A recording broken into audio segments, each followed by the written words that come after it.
Guys, lo and behold, the 2006 Acura MDX.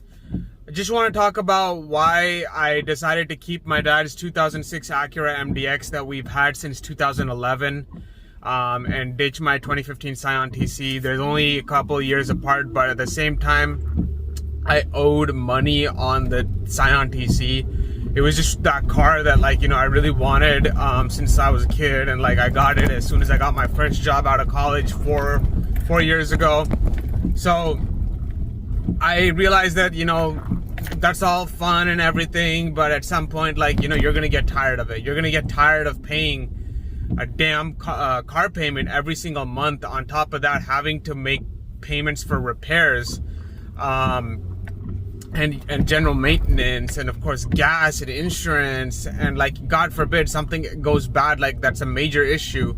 Nothing like that was going to happen on the Scion. It's a Toyota, it's trustworthy, but because it's a manual transmission, I obviously had to change the input shaft bearing because, well, not obviously, because it's not common in manual transmissions. It's just that specific car, the design of it is like that.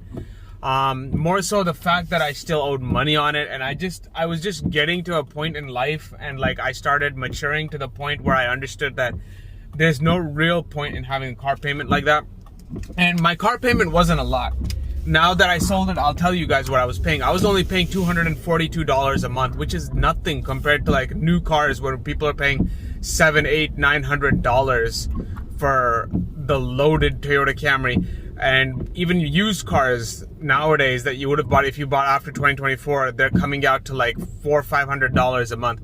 The Scion, I wasn't paying a lot for it, but at the same time, why hold a car payment when I've got a fully paid off vehicle? I transferred this title from my dad's for this 2006 MDX. I transferred it into my name.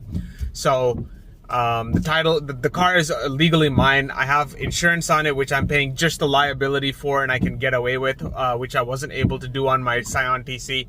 If my bank, I did pay only liability for a while after I canceled insurance for a little bit. I regained insurance and I just started paying liability, and it wasn't too bad. But if they did find out I was just paying liability on the Scion, they may have bumped it up to more than what I would pay with the same insurance provider that I was paying for full coverage. That's how these banks work. Thankfully they didn't find out about it, but I am just paying the liability insurance for this 2006 Acura MDX. Is fully paid off. Liability on this is just a little bit more expensive than the Scion, and that's just primarily because it's a bigger car. It's an SUV. The insurance looks at SUVs differently than they look at compact cars or sedans.